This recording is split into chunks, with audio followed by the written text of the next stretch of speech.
जय जगन्नाथ मु ज्योतिर्विद डॉक्टर भवानी शंकर महापात्र आपण मानकु राशिफल कार्यक्रम को स्वागत जनाऊँ। दर्शक बंधु आसंतु जानिबा आजिर दिन संपर्क में आजिर तिथि नक्षत्र संपर्क में। आज होछि 12 एप्रिल मासर 12 तारिख शुक्रवार 2024 मसीहा ओडिया रे चैत्र मास शुक्ल पक्ष सौर मान मीन 30 दिन। दर्शक बंधु आज होछि चतुर्थी तिथि सूर्योदय परठार दिवा 12 घंटा 58 मिनिट पर्यंत रहुचंती। दिवा 12 घंटा 58 मिनिट पर पंचमी तिथि भोग हेबे। आज दिन नक्षत्र रोहिणी नक्षत्र सूर्योदय परठार मध्यरात्र 1 घंटा 13 मिनिट पर्यंत रहुचंती। मध्यरात्र 1 घंटा 13 मिनिट पर मृगशिरा नक्षत्र आरंभ होउचंती। आज दिन चंद्र आज वृष राशि रे चंद्रमा दिवस रात्र 60 दंड भोग हेबे। दर्शक बंधु आसंतु जानिबा आज निषिद्ध खाद्य संपर्क में। आज दिन में कौन खाइबा मना। आज दिन में आपण माने मूलक अर्थात मूला को खाद्य हिसाब से ग्रहण करंतु नाही। सूर्योदय परठारु मध्याह्न 12 घंटा 58 मिनिट पर्यंत आपण मूला खांतु नाही। मध्याह्न 12 घंटा 58 मिनिट पर मूला खाइले कौन असुविधा नाही। तेबे मध्याह्न 12 घंटा 58 मिनिट पर आपण पंचमी तिथिर प्रवेश होतबारु बिल्लो अर्थात बेलो को खांतु नाही। बेलरे पणा प्रस्तुत करी मध्याह्न 12 घंटा 58 मिनिट पर आज दिन में पियंतु नाही। दर्शक बंधु आसंतु जानिबा मकर लग्न व्यक्ति विशेष केउं ग्रह शुभ केउं ग्रह अशुभ।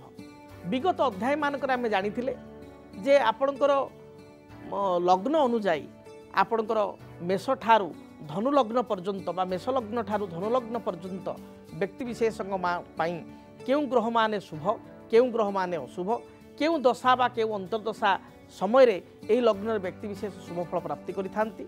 आज सही क्रम रे आमे जानिबा मकर लग्न व्यक्ति विशेष केउं ग्रह माने शुभप्रद केउं दशा अंतर्दशा समय रे मकर लग्न व्यक्ति विशेष शुभ फल पाई परिबे। मकर लग्न हेउछि शनि ग्रहंकर लग्न।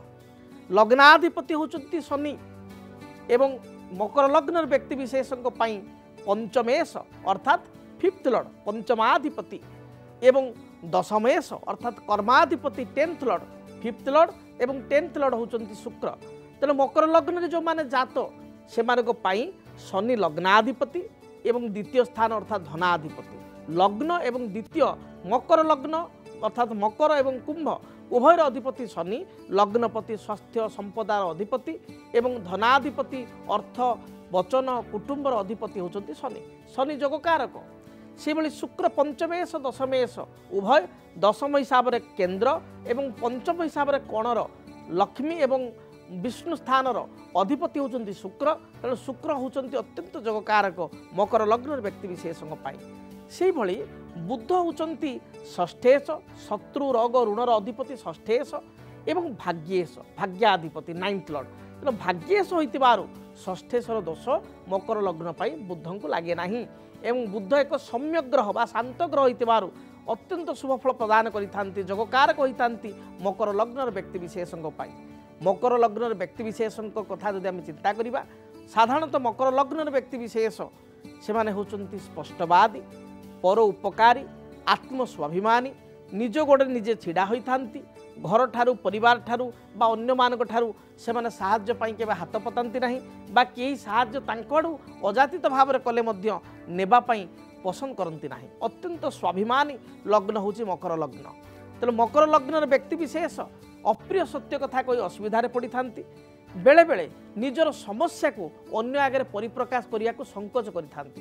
काले कि कौन भाविदेव खराब भाविदेव ये कथा मकर लग्न व्यक्ति विशेष भावी थांती। तेणु निजर अंतर कथा अंतर रखी अंतर दुख अंतर रखी अनेक समय कष्ट पाई थांती किंतु सामना लोक को जनाती नाही। मकर लग्न व्यक्ति विशेष कौन कथा को सिद्धांत नेले बा कौन कार्य को हाथ को नेले निश्चय से कार्य को स्वयं संपूर्ण मात्रा रे ताको करी बा से कार्य को संपूर्णता आनी से शांति नहीं थांती बा निश्वास नहीं थांती। संपूर्ण भाव कार्य संपूर्णता आनी थांती बा पूर्णांग करी थांती। चैलेंज नेले माने चैलेंज को निश्चय एक्सेप्ट करिवे एवं से हिसाब रे आपण को ताको कंप्लीट मध्य करिवे। मकर लग्न व्यक्तिशेष साधारण भाव में जो कथा कहली शनि शुक्र और बुध ये तीन गोटी ग्रह होती अत्यंत जोगकारक। तेणु मकर लग्न व्यक्तिशेष शनि महादशा शुक्र अंतर्दशा शुक्र महादशा शनि अंतर्दशा शनि महादशा बुध अंतर्दशा बुध महादशा शनि अंतर्दशा से भाई शुक्र महादशा शनि बा बुध अंतर्दशा बुध महादशा शुक्र बा शनि अंतर्दशा जो चली थाए से समय व्यक्तिशेष कर्म क्षेत्र में जश सम्मान प्रतिष्ठा प्राप्ति करिथांती उच्च आसन अलंकृत करिथांती निजर समस्त अचिवमेंट बा गोल को यही समय पूर्णांग करिथांती बा प्राप्ति करिथांती। मकर लग्न व्यक्तिशेष मंगल होचंती बाधक ग्रह तेणु मंगल मकर लग्न व्यक्तिशेष को साधारणतः शुभ फल दे नथांती। से भली रवि होचंती मकर लग्न पाई अष्टमाधिपति तेणु अष्टमाधिपति दश थिबारु रवि मध्य मकर लग्न व्यक्तिशेष को शुभ फल दे नथांती।